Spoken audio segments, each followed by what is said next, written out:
notice of this meeting has been posted in accordance with the Texas Open Meetings Act, Texas Government Code, Chapter 551.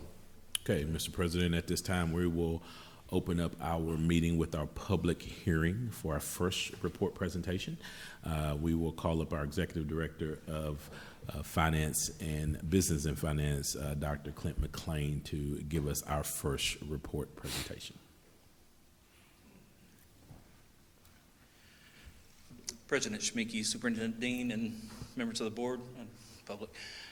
Tonight we have our first presentation. It is a required annual presentation that we have to do. It is our required annual presentation that we have to do, and to meet the requirements that we have legally to present to our public.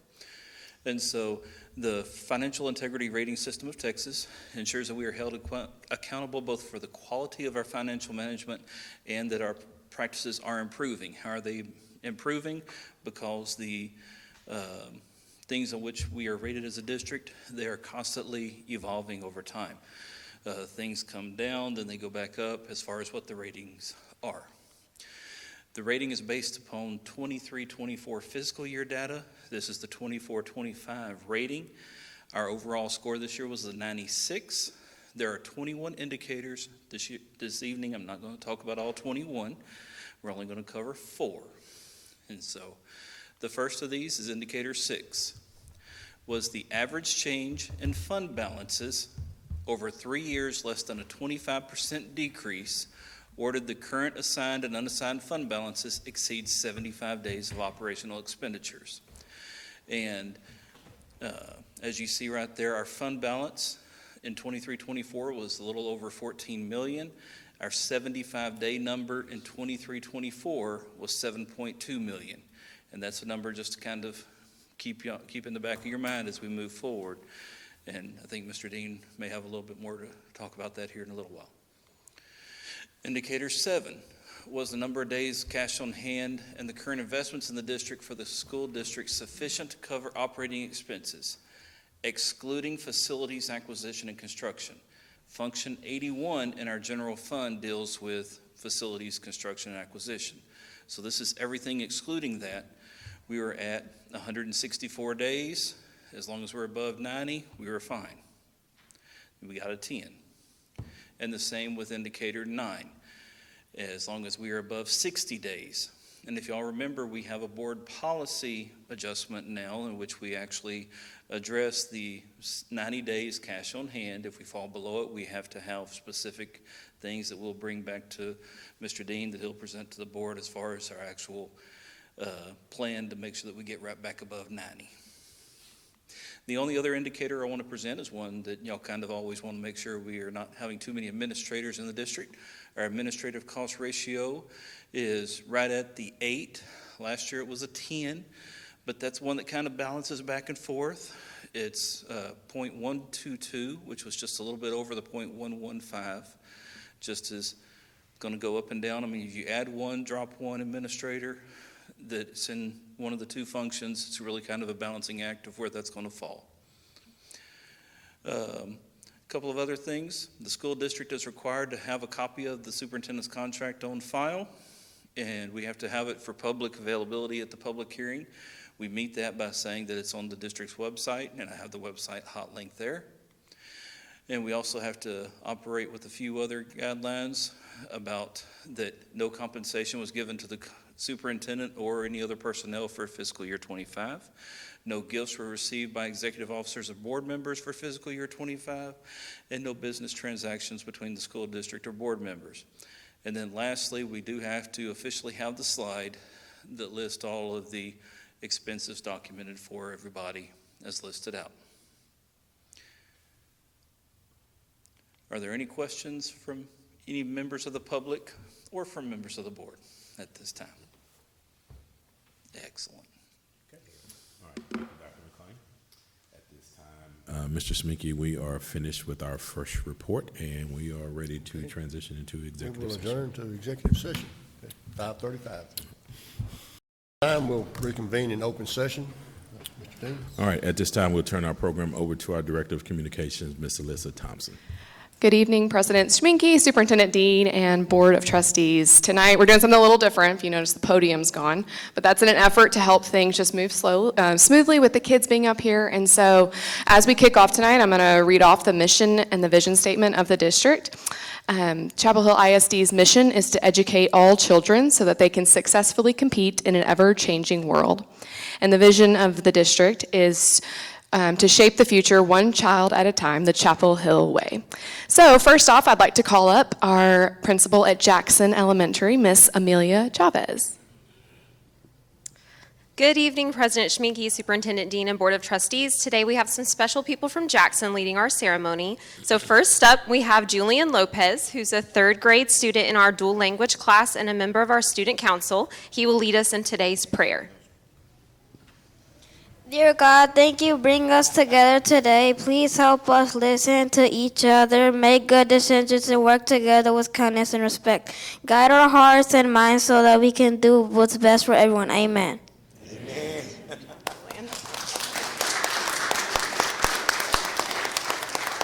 All right, next up we have Isabella Gutierrez, also a third grader from our dual language class and a proud member of our student council who will be leading us in the Pledge of Allegiance and the pledge to the Texas flag. She will do so in both English and Spanish.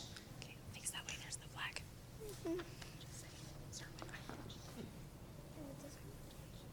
I pledge allegiance to the flag of the United States of America and to the republic for which it stands, one nation under God, indivisible, with liberty and justice for all. Yo prometo lealtad a la bandera de los Estados Unidos de América y a la república que representa una nación bajo Dios, indivisible, con libertad y justicia para todos. Thank you. Please remain standing for the pledge to the Texas flag. Honor the Texas flag. I pledge allegiance to the Texas, one state under God, one and indivisible. Honor a la bandera de Texas. Te prometo lealtad, Texas. Un estado bajo Dios, uno e indivisible. Thank you. You may be seated.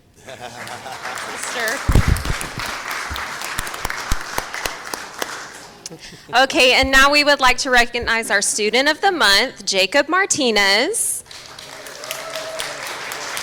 Jacob is a second grader. He was chosen by his teachers for his hard work in class and his kindness to those around him. He is always engaged and on task. He's very patient with his classmates, and we are so proud to have him at Jackson.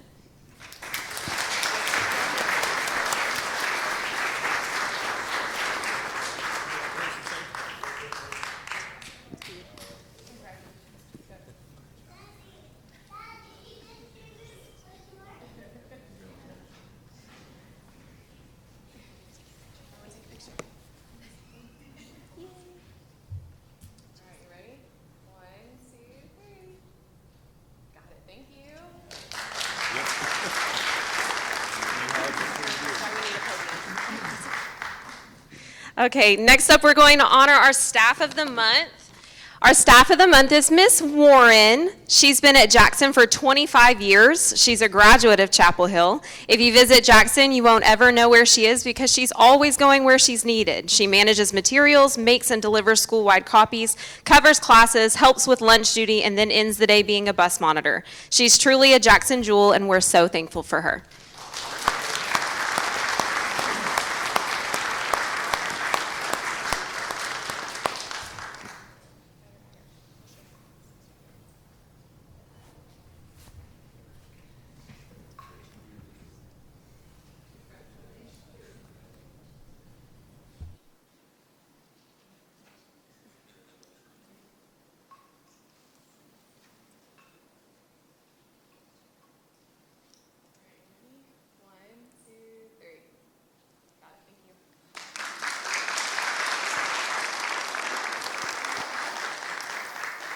All right, last up, our teacher of the month is Mr. Hernandez.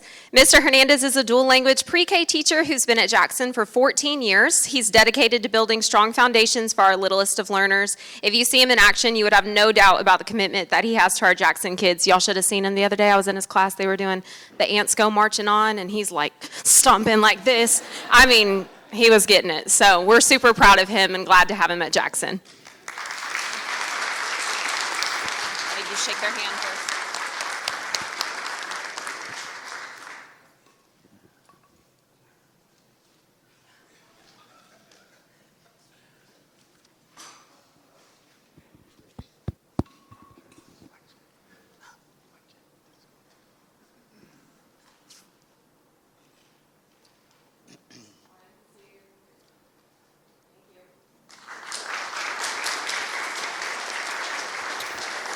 President Sminky, Mr. Dean, Board of Trustees, thank you for the opportunity to present our District Employee of the Month to Ms. Christy Tarrant. Just a little bit about Ms. Christy. I know I got to be short, but she is the definition of the Chapel Hill Way.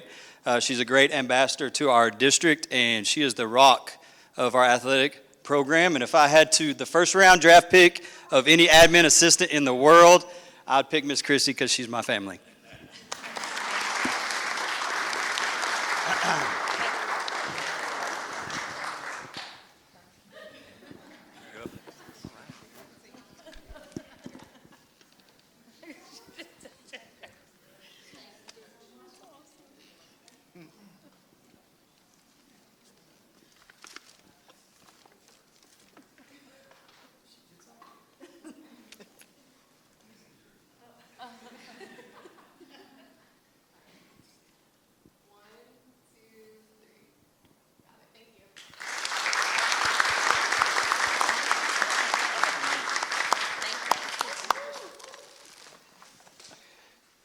President Sminky, Superintendent Dean, school board members, it's a pleasure and honor to recognize this month's Bulldog Community Partner. We have Dr. Cooter McTari and Dr. Leanne Nash. They're from UT Tyler. They lead our parent-powered literacy program. In education, we know that learning doesn't begin at 3- and 4-year-olds when we receive those students, but it begins at birth. And so Dr. McTari and Dr. Nash help us teach our parents how to build stronger readers straight out of the womb. And so it's such a pleasure and honor to recognize them as this month's Bulldog Partner.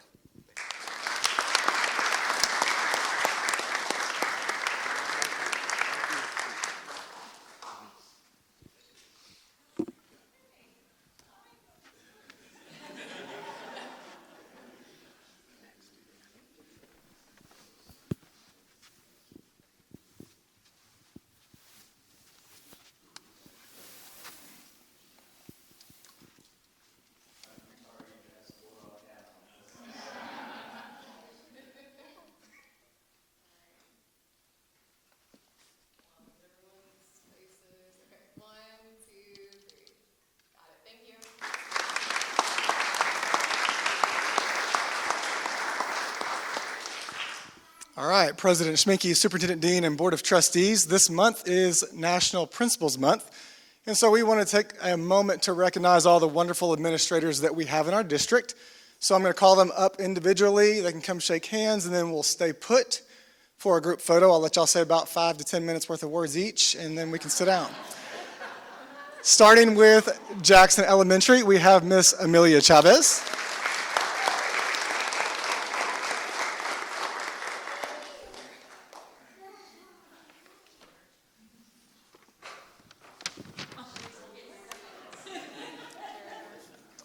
It's her first time. It is my first time. Do I stay up here? Yes, stay there. Next up at Wise, we have Miss Catherine Wimberling.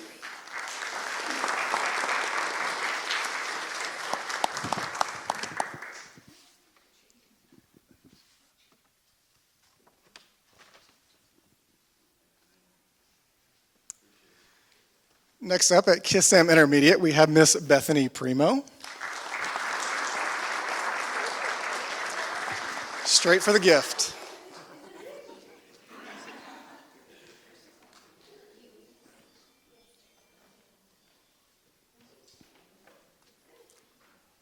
At our junior high, we have Miss Ashley Lloyd.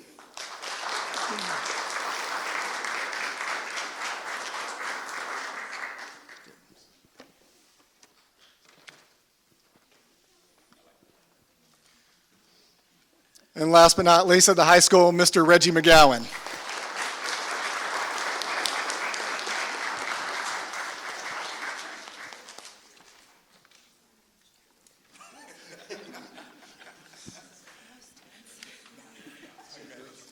All right, so while they're up here, I just want to say something really brief about our campus administrators.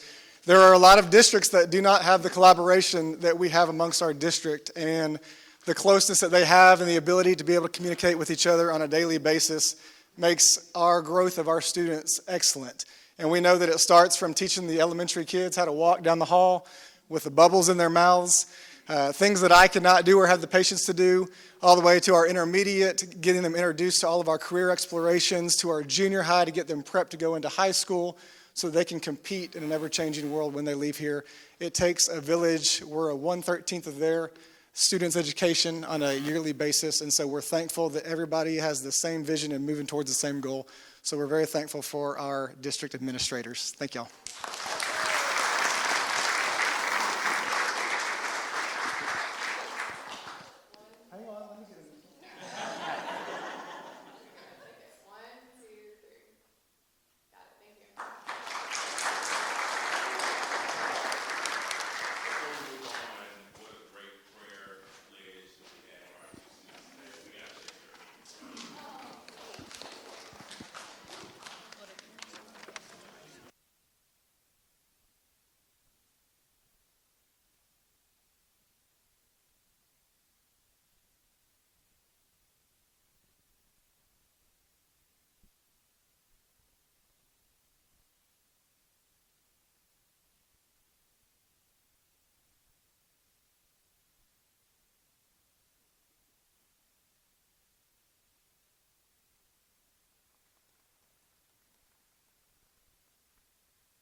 Chance to.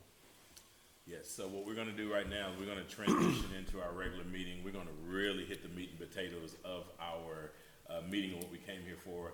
We wanna encourage you to stay. However, if you want to leave, and this is a great opportunity that we're gonna let you go, you can go ahead and transition out.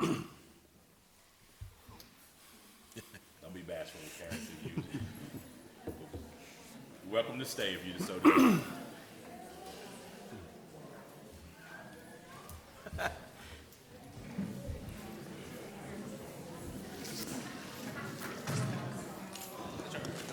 Yeah, I guess I didn't know what it.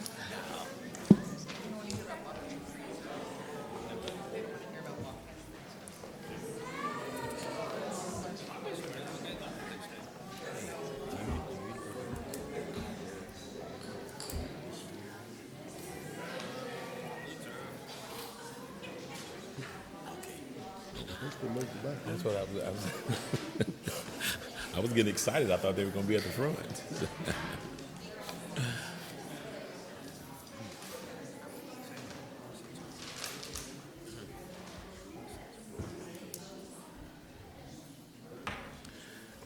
Principals, I was getting a little bit excited. I thought you guys were going to be at the front. I guess it was just for presentation purposes, right? Okay. Director stayed over there. Directors didn't move. Principal says, no, we're going to get out of the hot seat. So, Okay, we will begin with consent action items. Item A, consider approval of charter bus rental. B, consider approval of authorized brokers. C, consider approval of 25-26 budget amendments.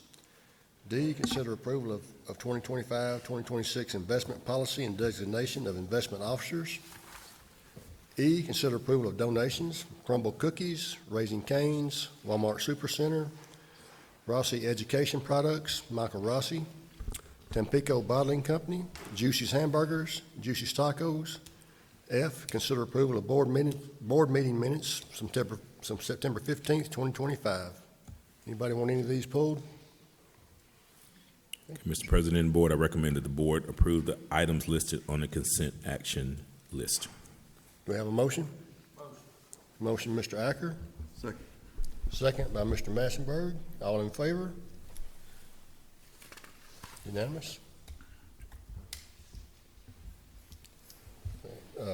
Action item A, consider approval of bilingual education application for certifications waiver. Okay, Dr. Smart.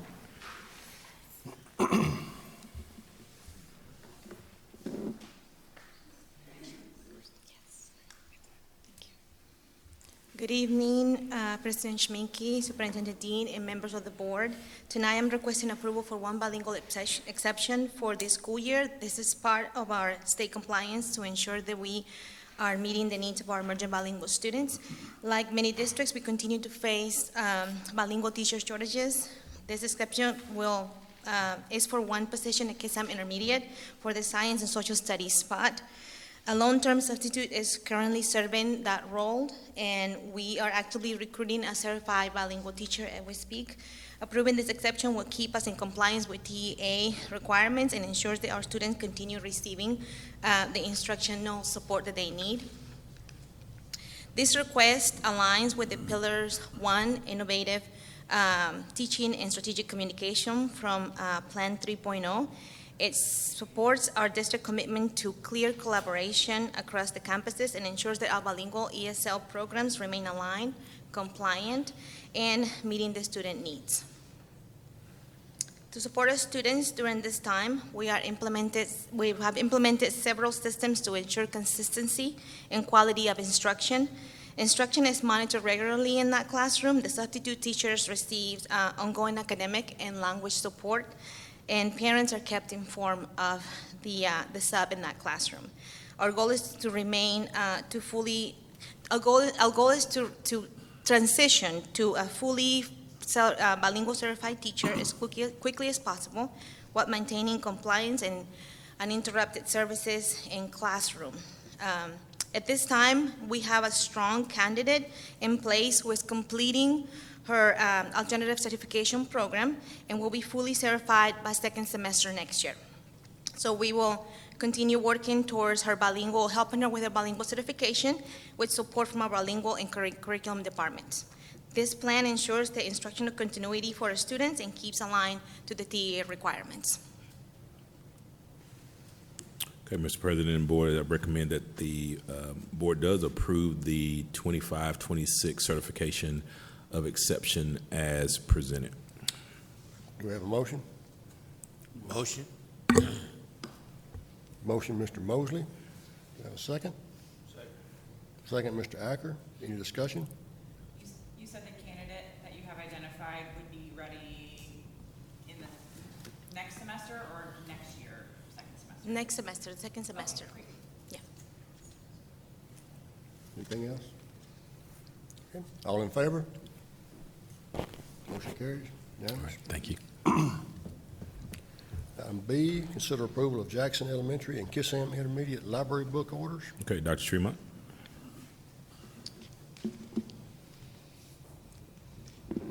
Good evening, President Sminke, Superintendent Dean, Board of Trustees. Tonight's presentation is to seek your approval for our our library book orders at Jackson Elementary and Kissam Intermediate.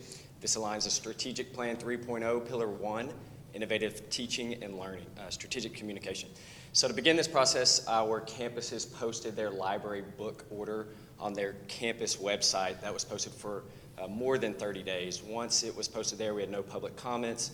We moved it on to our School Library Advisory Council, which included 10 parents, 4 district leaders, and 4 campus leaders. Upon that approval, it rests on your desk now for approval tonight.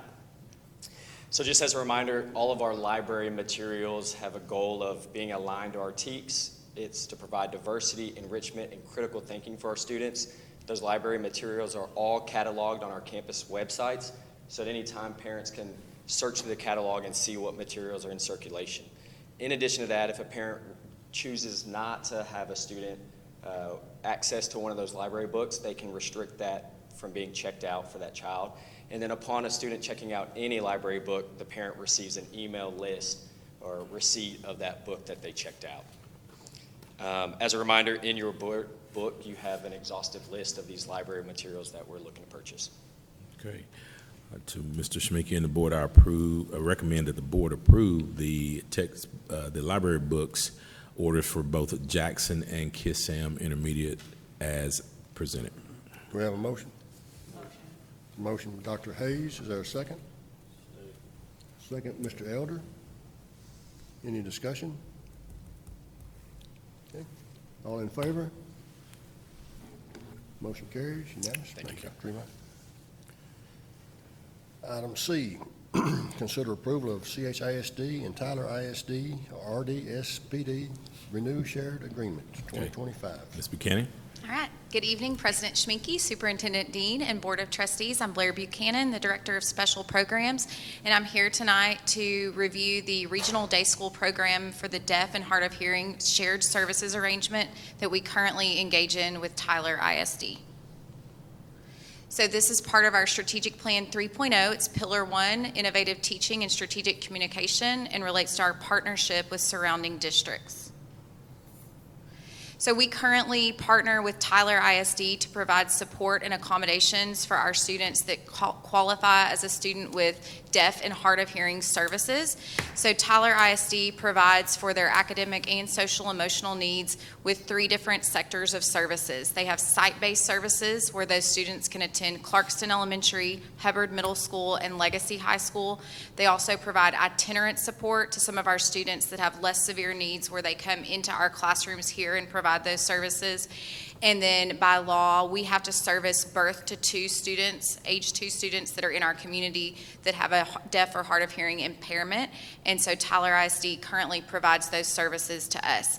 The reason why we are reviewing this tonight is that every 3 years, Tyler ISD requires us to renew that shared service arrangement agreement with them. Okay, Mr. President and Board, it is my recommendation that the Board approve the Chapel Hill ISD and Tyler ISD Regional Day School Shared Agreement Services as presented. Do we have a motion? Motion, Mr. Acker. Do we have a second? Second. Second, Mr. Mosley. Any questions or discussion? All in favor? Thank you so much. Thank you. Item D, consider approval of HVAC replacement at Freshman Academy. Mr. Blake? President Schminke, Superintendent Dean, Board of Trustees, tonight we seek approval for the replacement of the HVAC unit at the Freshman Academy. So aligns with Strategic Plan 3.0, Pillar 2, Human and Capital Resources and Efficient Resource Management. The 25-ton unit atop the Freshman Academy has reached its expected life service at 14 years old. Replacement is needed to maintain optimal climate control and system reliability. This will ensure a comfortable and energy-efficient environment for our students and staff. The quote for that HVAC unit is $55,750. It is recommended that Gertis Air Conditioning wins the award, the bid, and therefore it is my recommendation that we approve the HVAC replacement at the Freshman Academy as presented. We have a motion? Motion, Mr. Massenberg. We have a second? Second, Mr. Elder. Any questions or discussion? All in favor? All right, thank you, Ms. Blake. Item E, resolution for armed officers on campus. Chief Boyd? Good evening, President Schminke, Superintendent Dean, Board of Trustees. I'm Chief Boyd with the Police Department. I'm here regarding a resolution on armed officers on campus. The Texas Education Code requires that the Board of Trustees determines the minimum amount of security officers on campus, with at least one of those security officers being a commissioned peace officer. Currently, we're working under a good clause exemption, but we now have a commissioned peace officer assigned to every campus. So the board needs a resolution stating that minimum one officer per campus.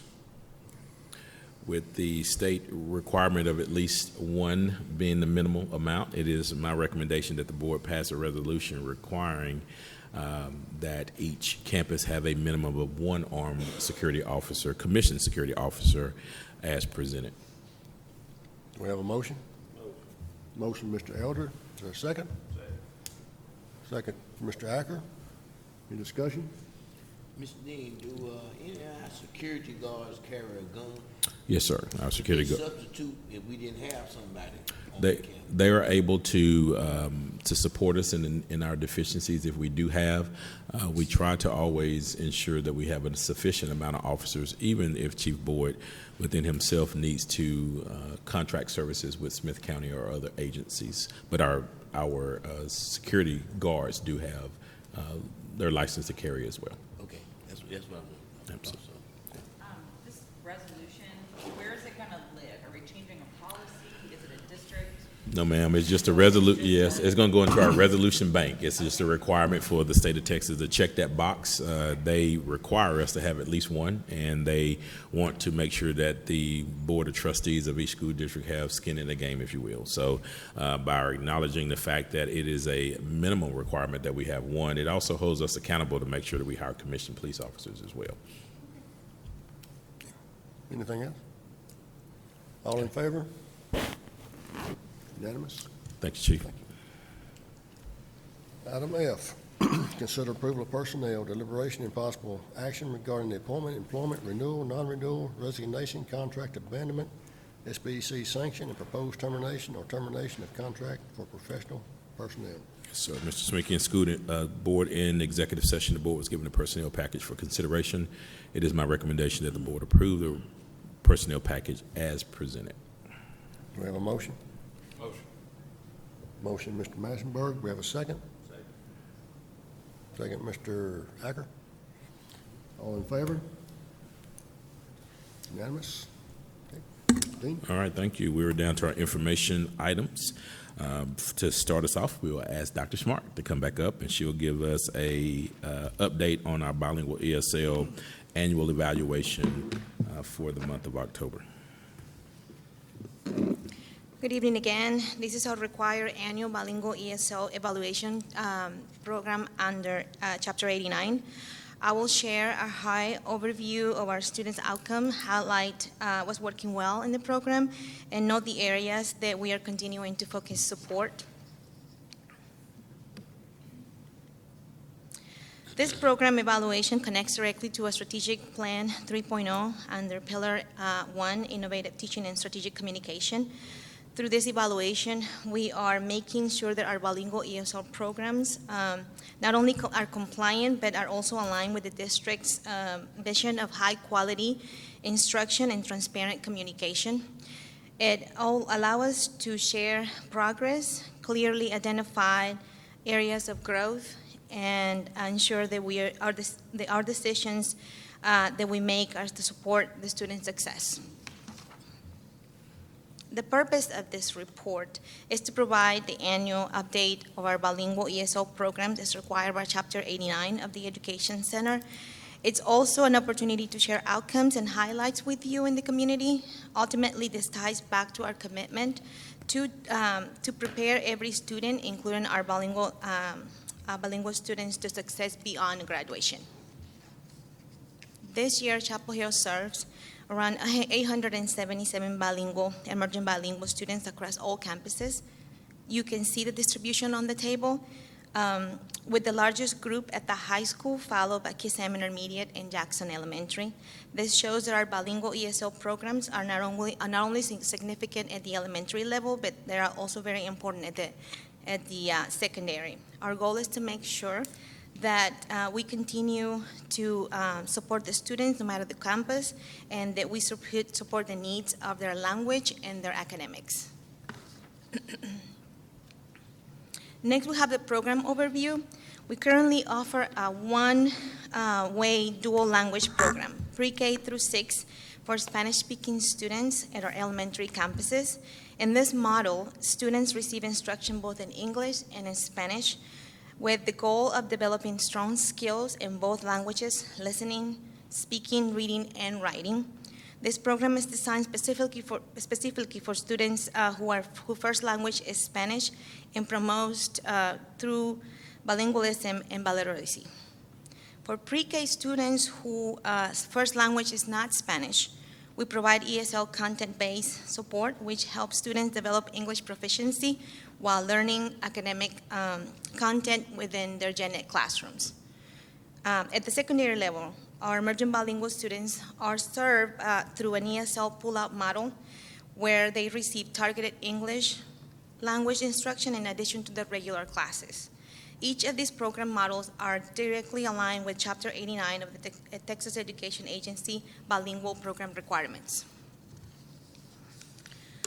Next, in this section, we can see both achievement and growth in reading and math across the district. Overall achievement has remained fairly steady, and we're seeing areas of improvement and growth.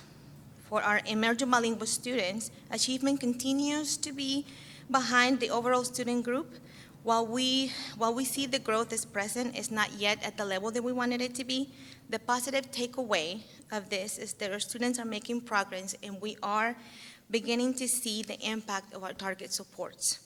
Our focus moving forward will be to accelerate the growth and narrow the achievement gap for the students so that we can continue strengthening their instructional and language abilities. Next, for this slide, we break the achievement growth of our emerging bilinguals by grade level. As you can see, at the elementary level, achievement has held steady, and students are showing some positive growth, though there's still some room for growth. At the junior high and the high school, achievement remains lower, but we are beginning to see signs of progress, and as an indication that our supports are starting to make a difference. Moving forward, our focus will be to build greater consistency at the secondary level so that students can reach advanced high proficiency level in English and can be fully prepared when they move into college. Next, we're looking at TELPAS, the TELPAS composite results for 2024 and 2025. This graph shows that more students are moving from the intermediate level to the advanced level, which is an encouraging sign of language growth for our students. However, we're still seeing fewer students reach the advanced high level. That is the final step for a student to be fully English proficient. Moving forward, our focus will be to help students move into that critical gap or make that critical jump. On the right of the slide, you can see that about 27% of our students gain about one proficiency level this year. While that is below the state average, we now have a clear understanding of the gaps that we are seeing, and we are using that information to target development and professional development for the teachers and instructional supports. Next, we have a historical reclassification trends by grade band. Reclassification means that a student has met all the state requirements to exit the bilingual or the ESL program and is now considered a fully proficient English speaker. In 2023, the graph shows that only 10 students reclassified. By 2024, that number increased to 87 students, reflecting the impact of stronger lesson planning, targeted reading supports, and more focused instruction in the classroom.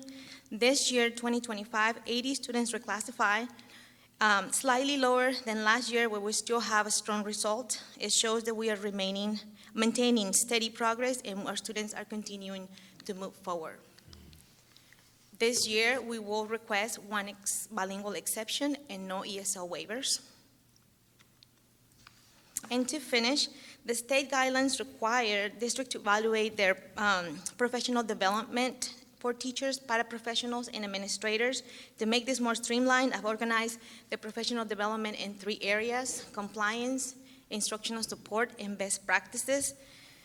This year, our staff received training in TELPAS, which is kind of like the STAR for emerging bilinguals, coding, LPAC procedures to strengthen compliance. Teachers receive help with ELPS integration. The ELPS are like the TEKS for the students, the emerging bilinguals, ESL strategies, and Esperanza training. Esperanza is our phonic program in Spanish for dual language students, kinder and first grade. And in addition to that, we provided opportunities to deeper learning through biliteracy studies, bridging strategies, conferences, and many family engagement initiatives.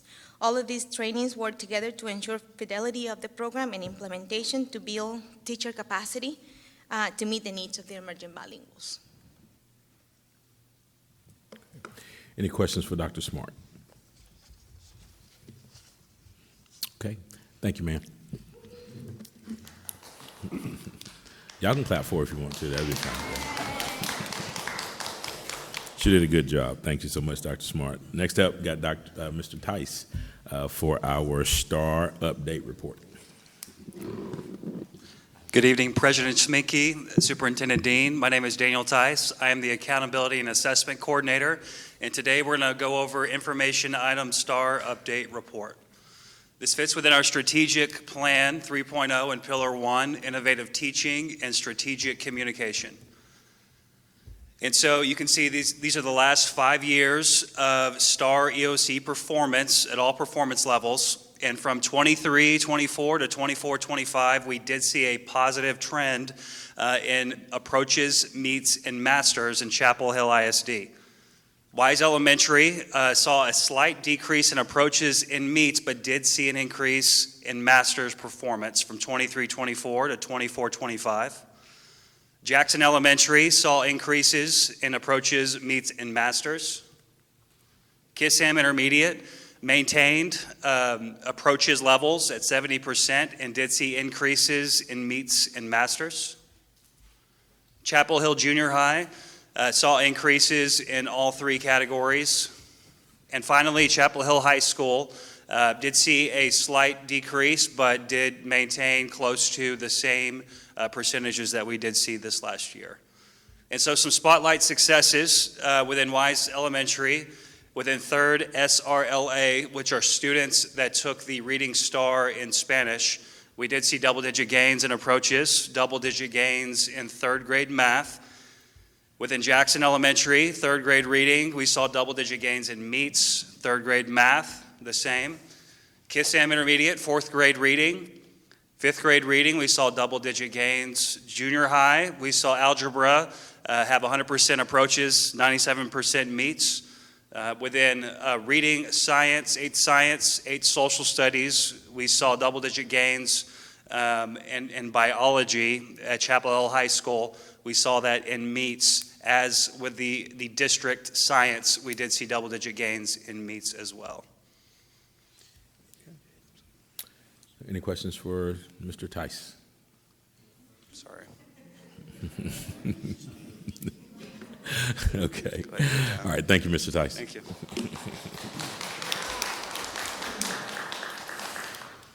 Okay, next up, Ms. Swanson, Kissam walk-in freezer and cooler replacement. Good evening, President Schmicke, Superintendent, Dean, Board of Trustees. I'm Jamie Swanson, Child Nutrition Director, and I'm here to give information on a new walk-in cooler and freezer for Kissam Intermediate. It aligns with our strategic plan 3.0 and Pillar 2, Human and Capital Resource, and 2.3.2, Efficient Resource Management. The unit is currently around 15 years old. It has had frequent repairs, and it needs to be replaced with maintenance costing now exceeding its value. Given the total estimate cost will exceed around $50,000, we are pursuing 3 bids to ensure that we are in compliance with responsible and competitive procurement. And those quotes I will promote to you next week, or next month, I'm sorry. Awesome. So this is part of our, this is a surprise. Of course, we've been just about, I think this is maybe the last freezer that we have. I think we've replaced just about every freezer in the district, which is a good thing for us to do to make sure that we're up to date. So we'll get a chance to obviously make sure that the board is aware of whether it be replacement cycles or costs that sometimes creep up on us, and give you an opportunity to know that it's coming before it actually hits you. Yes. Okay? All right. Thank you, Ms. Thank Swanson. you. All right, Mr. Blake has a couple of replacement cycle projects that we'll make sure that you're aware of. Yes. President Schminke, Superintendent Dean, Board of Trustees. We are here for the information piece of the Jackson flooring replacement project. Strategic Plan 3.0, Human and Capital Resources and Efficient Resource Management. This is a facility cycle expense. The current flooring at Jackson Elementary is part tile and part carpet. The surfaces have been in place for over 13 years and are resulting in various maintenance and functionality issues. Our proposed solution for this is to replace all carpet flooring with durable LVT, luxury vinyl tile, flooring in the upper 21 classrooms at Jackson Elementary. All right, replacement cycle, we'll bring this information to any questions that the board may have on the flooring at Jackson. Okay. All righty. Transition over to the ceiling tile replacement project at Wise Elementary. Also for Strategic Plan 3.0, Human and Capital Resources and Effective Resource Management. This, as well, is a facility cycle expense. The existing ceiling tiles at Wise Elementary are 4x4 tiles, and they would be converted to 2x2 tiles for consistency across the entire campus. There is a need for more uniform and updated appearance, and this would provide improved accessibility for maintenance and repairs within that campus. Absolutely. As again, a replacement cycle. This is a planned project that we have for the district, and it's time for us to evaluate that in this next month. Okay. All right. Thank you, Mr. Blake. Thank you. All right. Next up, quarterly investment report by Dr. McLean.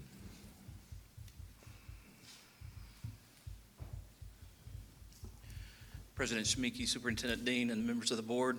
Each quarter, we have to give a quarterly investment report as required by the Public Funds Investment Act and our board policy CDA. This quarter is July through September of this year. And at this point in time, at the end of September, we had a book value of $36.5 million in our investments. Those, as you see, if you group them into four groups right there, that makes up the bulk of what we had at $34.5 million, $16.1 general funds, cash and treasuries, $2.2 million INS funds, $13.4 million in 2023 bond funds, and $2.7 in 2024 bond funds. There's $2 million in various other types of funds. We have a food account, we have just a workers' comp account. There's just some other accounts that make up the other stuff as far as what we have our investments sorted out into. Our portfolio, we've made $427,000 in interest this past quarter. General fund was $133,000, and the two in bond interest, $192,000, and right at $50,000 in the 2024 account as well. Any questions? Okay, thank you, Dr. McLean. Last up, revision to the board operating procedures. This is in alignment with innovative teaching and strategic communication and 1.1 strategic communication. We are revising a section of our board operating procedures, which is addressing those who desire to address or speak to the board. Each individual may speak up to 5 minutes or share time in a manner that is collective of the entire maximum that the board allows, which is 30 minutes for speaking to the public, from the public. For example, the maximum amount of time is 30 minutes. If there were 10 people who wanted to speak to the board, then each person would get 3 minutes. To divide that out, no one person shall get less than a minute to address the board. Persons who wish to participate things will change starting next month. They will actually sign up through our online registration form. Previously to next month, staff or community members were allowed to sign up outside the boardroom. We will change that opportunity for them to register online to sign up to speak to the board. That registration form is located online under the Board of Trustees webpage. Registration to address the board during the public portion will be available 72 hours before the board meeting and conclude at noon the day of. It would no longer be at 7 p.m. end date. It would actually be at noon the day of online. We would collect those, and then we will follow the previously mentioned information before. This does not require action. It's more of an information. It's more of a regulation that the board has agreed to move to, and starting in the month of November, this is how community members who wish to speak to the board will sign up to do that from this point forward. All right. Oh, yes, ma'am. Question. Question, yes. How are we getting this information about the change out to people. So Absolutely. that they don't try to come right before the board meeting and sign up. Yes, ma'am. It's a great question. So we have an opportunity to push it out through Parent Square. Notices on our website. We'll put a disclaimer on our website, as well as other methods of communication that we push out to our parents and community members. Our goal is to make sure that it's as transparent as we possibly can. Parent Square has been a really good tool for us, but we know that there's more community members who so desire to do that as well. Okay. Absolutely. Okay, so we'll go to our campuses, and although our principals usually plead the fifth, we're going to give them an opportunity to choose a different number. So today, what we're going to ask the principals to do, most recently, we had a parent-teacher conference day where we have committed to the district, and we have been doing this for several years, and it's really good to ensure that the board understands the process that we have gone through to ensure that our parents are connected to their children's progress and even areas that we can improve upon. So what I want to do is have our principals to give us just a little bit of a snippet of how that parent-teacher conference, because it was different at every campus. The elementaries are different than the high school and vice versa, and everybody else in between, but we're going to give them an opportunity. The board really likes to hear your voice, so we want to give an opportunity to talk about parent-teacher conference, how that went on your campus, okay? We're going to let the rookie go first. How about that? Hello, good evening for the third time tonight. We had so much fun at our parent-teacher conferences. Head Start completed home visits beforehand, so they had seen all 55 of their students at home. A couple still came up just to see the classroom again, but they had seen all of their parents. Pre-K, we had 17 parents come, kindergarten 34, first grade 51, second grade 15, and third grade 39. Now that's 50%, that accounts for 50% of the total conferences that we had. So we had an additional 50% that were on the phone that day. So if you add up all those numbers and then multiply it by 2, we had quite a few parent conferences, I would say about 65 to 70%. And so teachers really got to talk about what were the beginning of year assessments, where did their students fall on iReady or M-Class data, those things that are really important. And then they went over some report card data because they had come out by that point, and then their class conduct. So it was a really good day. I'm coming from a district that did not have a day set aside for this, and I think it's really important and really beneficial. Awesome. Thank you, Ms. Chavez.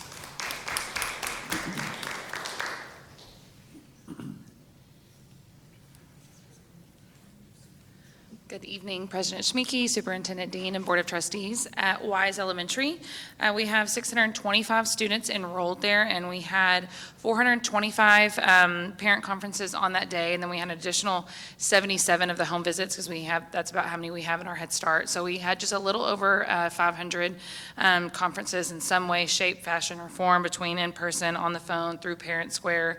The Parent Square app has an opportunity for teachers to have a virtual phone number, and so they can actually call through the app, so they don't have to, they can do it right from their cell phone. So it's really convenient, and the teachers are loving Parent Square.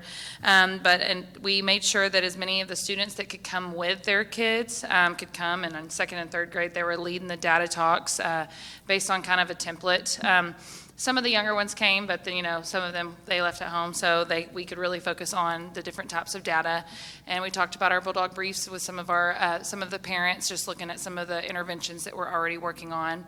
But it was a good day. Awesome. Thank you, Ms. Wembley.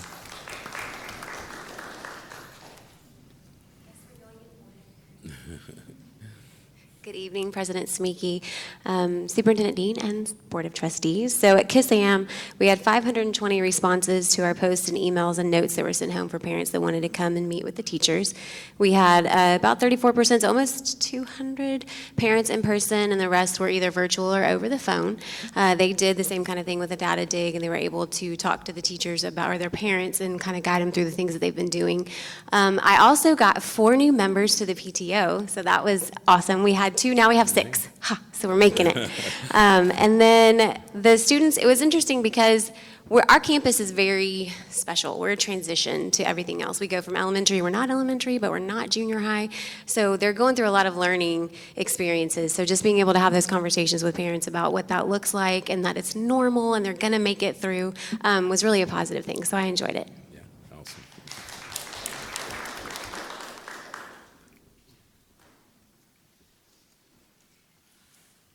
Good evening, President Schminke, Superintendent Dean, and Board of Trustees. We have a different looking number of parent contacts for the junior high because you have one student, but they have 8 teachers. So they could have gotten multiple phone calls or messages or anything. So I had my teachers kind of fill out a form to collect our data. And we had 1,035 contacts, which sounds like a lot, but you have to keep that in mind. Our enrollment is up, I think as of the end of today, it's going to be 489. So we have grown a whole lot. Parent Square has been awesome. There were 666 Parent Square messages sent out to parents, 160 phone calls, 90 emails, and the rest were in person. So as part of their information they submitted, I want to know what kind of contact was it? Was it positive? Was it negative? Was it grades? Was it behavior? And only 21 of those contacts were of a negative nature, delivering some information usually about grades or behavior, and the rest were positive. So my teachers really, when I asked them for feedback on how it went, they were very appreciative for the opportunity to contact parents of students who often get overlooked and tell them great things about their kids. So it was a great day. Awesome.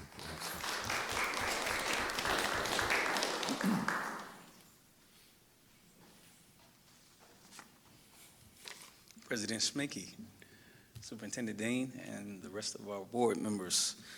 Appreciate the opportunity to be able to speak with you concerning this Parent-Teacher Conference Day. I did take some notes down because I knew our ladies back there, they would have some data to present, and so I wanted to write some numbers down as well instead of just talk to you. Ms. Thompson, I thought that you would have this out of the way so I could kind of roam around a little bit, but this keeps me put, and I'll go by my notes now. We had 4,403 documented contacts via Parent Square, email, text, phone, etc. And I know that number is a lot because it is a lot. We don't have that many students in the district. And so we contacted 4,403 via that method. Parent Square has been useful that way.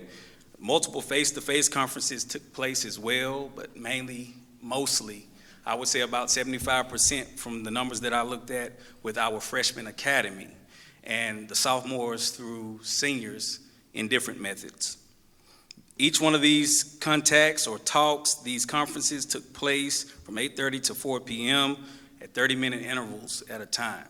Okay, so we were getting some people to the campus, but most often reaching out to them via our Parent Square phone, email, text. And so there's a combination of things that takes place on days like this, but we wanted to make sure that the communication was accessible to all. So as I mentioned, we had a spreadsheet. We went along the lines of Ms. Lloyd, a form with the details to find out if it was praise, if it was negative. Whenever those contacts were sent out, there were 123 pages in that spreadsheet. 123. I didn't bring that with me, so I decided to take a sample size. We took about the first 5 pages, and we fingered through that a little bit. That sample size, first 5 pages, about 200 contacts, showed over 60% positive praise, with around 20% being academic concerns. I think that 10% was more behavior, but it was primarily focused on just praising our kiddos, praising our parents and community, and appreciating them for working with us and working together. So this day has been very useful for us. Parent Square was the primary method of contact, as I mentioned again. I can't say that enough. We're appreciative for that. And then 6 out of 10, just remember that, of those contacts that went out were positive praise. Positive praise. 20% academic and about 10% behavior. And so we're appreciative for the time. Yes, sir. Thank you for your absolutely sharing your information.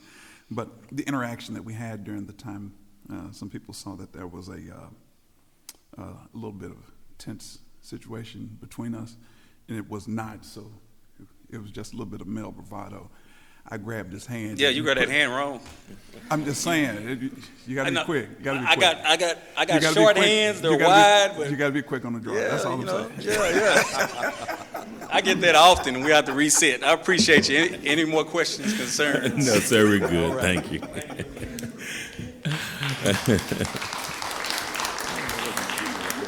Well, I'm extremely appreciative to hear of all of our principals. Thank y'all so much. But I heard something consistent about Parent Square, and that obviously seemed to be a really good tool. Wanted our board to hear that conversation. One of our strategic plans was to unify and align our communication, and that was a strategic goal that we identified working with Ms. Thompson and working with all of our leaders in the district. A lot of conversation about unifying that methodology of communication, and although we're in our infancy stages, still learning how to drive that tool, but early indication is it has lots of benefits, and our parents have benefited from using that. So thank you for allowing us to use that, but I'm glad that you guys got a chance to communicate that. All right, we'll round it up real quick. Superintendent report, really just talking about our strategic plan. This is our quarterly report. 80% of our families talking about the data. We have a goal that we want 90+% of our families to use this tool. In our most recent evaluation, 80% of our families are using Parent Square, so we're really appreciative of that. A couple of weeks ago, the high school invited UT Tyler to come in and do an early registration push, and that registration push, the outcome was that 101 of our students have been accepted to UT Tyler at this point in time in their senior year, and UT Tyler was overjoyed about that number and the connection and the partnership that we continue to have in our district, but just giving our seniors an opportunity to take full advantage of what we said. And the most important thing for us is that we promised this in our curriculum alignment, and we're still delivering. So I wanted to make sure that they know that this is an opportunity, not the only way, but it is a way. With our human and capital resources, we have a 96 on our first rating. We've been a superior rating in our financial reports for 22 years in a row. We also have a wellness program in our district that from last year, introduction of a wellness program, trying to have our folks eat better and drink more water and exercise more, and really incentivizing that. We have 85% increase in wellness participation. I know some of that is because we have very competitive principals, and we had a competition with that. I think Ms. Chavez and Jackson won, right? I think that was it. So who had the highest increase? They're not competitive we actually target competitive people. We like them to have friendly banter with each other. We have 2 of our campuses had district validation audits, and 2 of those, we were 2 for 2. 100% of our campuses have thus far. We still got 3 more campuses to go. And we have about 57 of our staff across the district that's been documented to do safety door checks every day. That's our goal. I didn't change the number because I did this last week, but our number today was nearly 4,500 doors that's been checked and documented in our district. We know that safety is our #1 priority, so we're appreciative of that. Give the board an update on our last project. Our bonds and our projects have been a blessing and a curse. We've been working on 12 different projects over the last 2+ years, and our current project that we have underway now is the renovations and reconfiguration of Bulldog Stadium. Where we are as of today, of course, we got the ball rolling in July. Our goal is to get everything ready and ready to move in July of 26. So a couple of things that we've done up at this point in time is we've installed all the underground plumbing and electrical. You've seen a lot of groundwork happening. The storm drains, the CMU block for the elevator and MEP closet is going up. I'll show you a picture of that here in just a second. And the foundational pour of the concession stand actually just happened this past Friday. Looking ahead, we're about ready to start to have steel moving up. You've seen from Friday night, I'm sure most of you got a chance to see the CMU blocks. And so let me explain this, because I can't tell you how many children have told me, you guys are working really good in geometry, because they know that shaft that they see is not in dead center. And so they come to me and say, Mr. Dean, that elevator is not in the center of the building. I said, I know, baby, it's not supposed to be. You actually step off the elevator and we're going to center this building. So that steel is going to come up over the next month, and then you'll start to see the full-fledged of that particular building. Here in the next couple of weeks, we're going to start to move the visitor side bleachers as we round out the end of our fall football season. We have a $11.4 million guaranteed max price. We've spent about $1.4 million up until this point, so we are trending well as it relates to being on budget and under budget our goal and always on time with our target of July, so we can kick off our football season in August, ready to go in August. So this is an aerial about a week ago, so a lot of things have changed. Here's a couple of things that you will see. Again, that taller section that you see is the elevator shaft. The other section is a mechanical, basically mechanical closet, if you can evaluate that. I'll show you a different angle. Most haven't seen and most don't understand that we are very unique in our district. Number one, we have our own sewer system in our district. I don't know that many of you knew that, but we facilitate our own sewer in our district. But we also have a cemetery on our high school campus. So our cemetery is that little maybe semi-octagon shape that you see behind the elevator tower. And without a lot of explanation to that, we have removed all the trees. That's what that blank spot looks like there. And so we're actually going to build around a cemetery on the backside of that. We'll try to hide that from the naked eye, but hey, we're unique in Chapel Hill. It's the Chapel Hill way, right? So that's right. That's right. So this past Friday, this is just a different angle that they poured the concession stand and the restroom facility building on the west side of the property. In addition to that, this is the little bit closer view of the cemetery, but also you start to see the elevator shaft go up. So I'm going to give you a little scope if you guys can pay attention to this. So it's hard to see from this angle, but there are two small lights that are on the pole. So you got the big bay of lights, and then below that there is a section of lights, and then below that there's another one. So that elevator shaft is going to go about as high as that middle section of lights. Of course, you can't see with my pointer, but right there about in the middle way of that light pole is about how high that press box with a video box on top of it will end up being. Of course, you see where the concession stand area is, and once we remove the bleachers, it will connect from the football stadium, the 6th lane of the track, all the way back to the concession area, the press box area. So this gives you a little bit of scope. I actually took this picture today. So on the left-hand side where you see the red, what looks like the steel structure, that's what's going to start in about a week. That foundation piece will start to come into play. If you look at the sections on the left-hand side, you'll see two openings. One on the bottom level is the lower level of the press box. Then there's another opening that's the top level of the press box. Then at the very top, there is a film deck where our students and staff will be able to film the football games, and Bulldog TV will be able to do their things. But you can see in context how the duration of that facility is coming along. Okay? All right. So, Mr. Schminke and School Board, that's all we have for you this evening. Okay.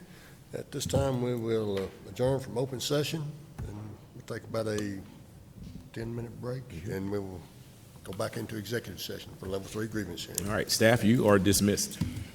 Dismissed. Dismissed. Dismissed. Dismissed.